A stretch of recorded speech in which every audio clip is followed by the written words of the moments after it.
Okay, I'm going to share my screen. Okay, can everyone see my screen? Yes, we can. All right, great.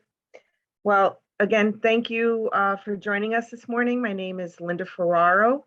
I am the former director of the STD program, and I've returned as a temporary worker retiree to help out the program. So nice to see everyone again after joining last 2 weeks ago. And I'm just going to provide a really quick update for the STD program.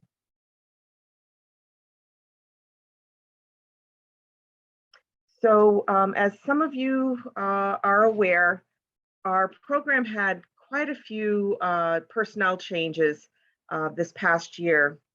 The most significant have been the retirements. As a lot of you know, there was a mass exodus, so to speak, for some state employees, and there were quite a few retirements in our program. Myself, our DIS supervisor from Region 2, Wanda Richardson, retired in the beginning of last year, as did Curtis Patterson, who was a veteran DIS, as also Angela Cumberbatch, who many of you know, who has done the syphilis triage for us. And fortunately for us, all of the people who have retired did return for a temporary assignment. So we're very happy about that, just because their loss was a big void for our program. But we have had some other changes and some promotions. Ava Nepal, who was the regional supervisor for Region 1, did get a promotion, and she is now acting as the STD surveillance coordinator. So many of you will probably be in touch with her again in her new role. And we also have 2 of our former DIS that have been promoted to DIS supervisor to fill the vacancies that were left from Ava and Wanda moving on. Kimberly Williams, who is our Region 1 DIS supervisor. She started in just about a month ago, and Nathan Santana is the Region 2 DIS supervisor. He started in his position in November of last year. So very new to these positions, but I'm sure you're all going to be able to be in touch with them once again in their new roles as the supervisors. So I'm just showing you on this slide. We do have some changes in our DIS assignments, and we do have some new staff that are coming on board. We are in the process of recruiting 4 new DIS. We have 1 DIS who just started with us last week. And if people aren't entirely familiar with DIS, DIS is a disease intervention specialist, and they are the staff that follow up with the individuals who test positive for syphilis and HIV for our program. And so they are the ones that are boots on the ground, communicating with individuals to make sure that they're getting the treatment that they need, and also making sure that their partners or whomever they were in contact with also gets the testing and treatment that they need. So their role is extremely vital to our program, and we're so proud of the work that they do. We also are in the process of recruiting 4 additional staff for our surveillance program, as well as a nurse consultant, health program associate, and a replacement for my position. So there will be a lot of new faces, a lot of new voices for everyone, but we're very happy that our program is going to be expanding, and that is as a result of some funding that we received about 1.5 years ago from the CDC through the American Rescue Plan.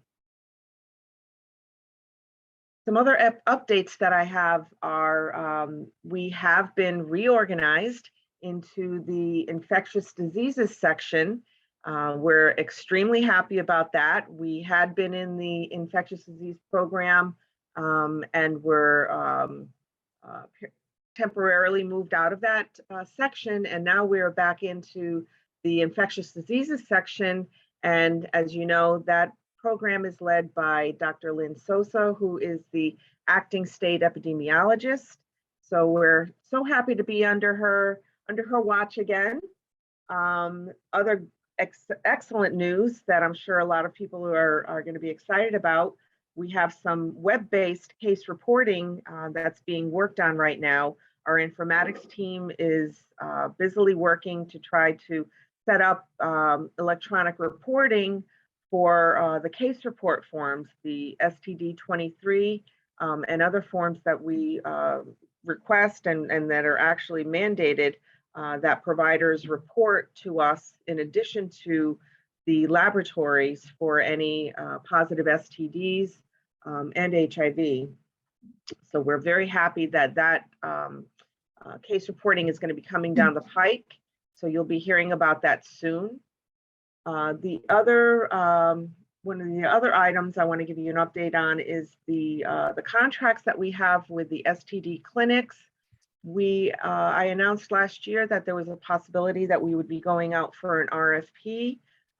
That has changed. We are actually going to be asking OPM for a request we're going to request a waiver for competitive bid so that we can maintain the current existing contracts and extend those for another 5-year cycle.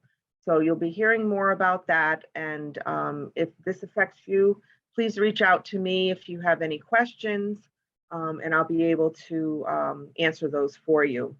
We do have a media campaign that's going to be coming out also very shortly. It's going to be a very wide-ranging, comprehensive media campaign.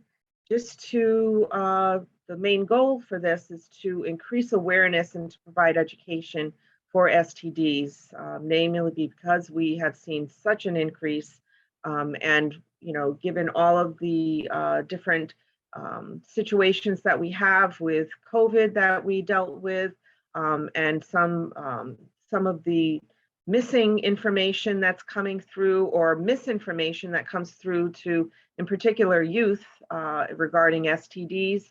We want to make sure that we are a trusted resource for information. So we're going to be providing this media campaign. Hopefully sometime in March, you'll be seeing some information coming out about that. We also are going to be convening a statewide STD coalition. And I'm really excited about this because this is going to be our opportunity to bring together subject matter experts, community members, healthcare providers, a whole array of folks to sit at the table and try to address the growing and increasing STD rates that we see in our state. Our main goal for that group is going to be developing an STD strategic plan. So I'm very, very, very excited about this. Our first meeting is going to be on February 9th. That will be an in-person meeting. And some of you have received invitations, but if you do have an interest in this coalition and joining us, please give me a call or email me and let me know. We're eager to hear your voice and get your input as we try to address this growing problem that we have. The other thing that I wanted to just mention is that we are planning with our partners at the New England STD HIV Prevention Center, our co-hosts or co-sponsors for this meeting. We are going to be providing some additional webinars and trainings for clinicians over the course of this year. And please let me know if you have any topics that you're interested in and you would like us to consider covering. We'd be more than happy to consider that. But please be on the lookout for some additional education and training that we are going to be providing over this year. As Christina mentioned, we are planning on making some changes with our courier service. That's in the process of being worked on right now. So for those of you that do have the courier service, you may be hearing from us to get some updates on your current hours and practices. So be on the lookout for that. But we're hopeful that some of the changes that we're going to make are going to be more accommodating to the needs of the facilities that we work with for the courier service. And that really is all that I have to update everybody on. If you have any questions, we actually have about 2 minutes before our next session. So if you have any questions, if you want to unmute yourself or put it in the chat, be happy to answer them. Josh, go ahead. Hi, just a couple of questions regarding the electronic reporting. Is that going to be, and somebody else actually asked that question too, I think Sally, regarding interface with the with HL7 and syndromic surveillance modules? Not yet. Like Practice Fusion. Okay. Not yet, Josh. Didn't think so, but I figured I'd ask. And then also a state lab electronic reporting. What's the status on that project with the LIMS, whether Horizon is going away? I'm going to open that up to Christina, and I think Dr. Jafar Razik is also with us from the state lab. Yeah, I think we are. This is, as Christina mentioned, Josh, this is a work in progress. Our hope and goal is to get to this electronic ordering in and out. We are really taking active steps towards that goal. So stay tuned.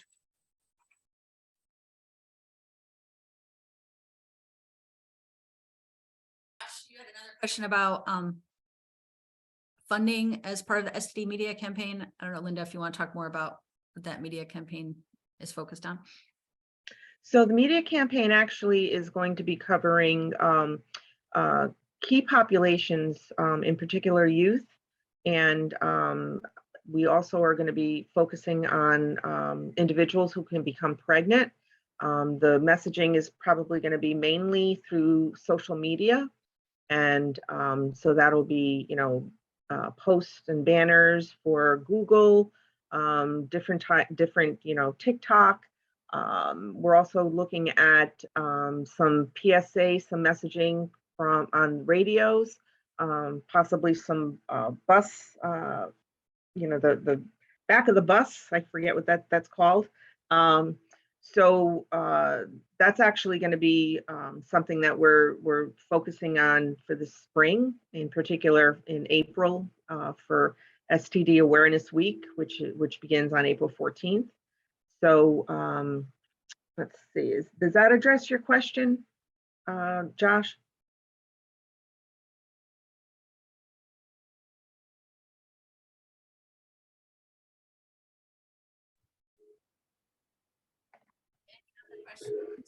Okay. All right. I'm sorry. There we go.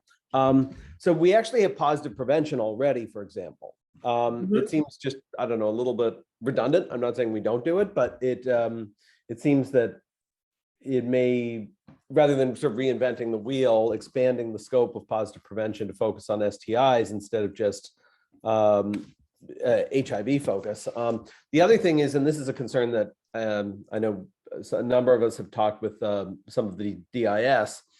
Most of the STIs, for example, that we're seeing, and I know nationally this is also the trend. I don't know about other agencies within Connecticut because the data, of course, there's a bit of a lag, but it's largely baby boomers. I mean, we're not seeing 18 to 25-year-olds come in with syphilis, for the third or fourth or fifth time in the span of several years. It's people who are 45 and up, and mostly 55s and up.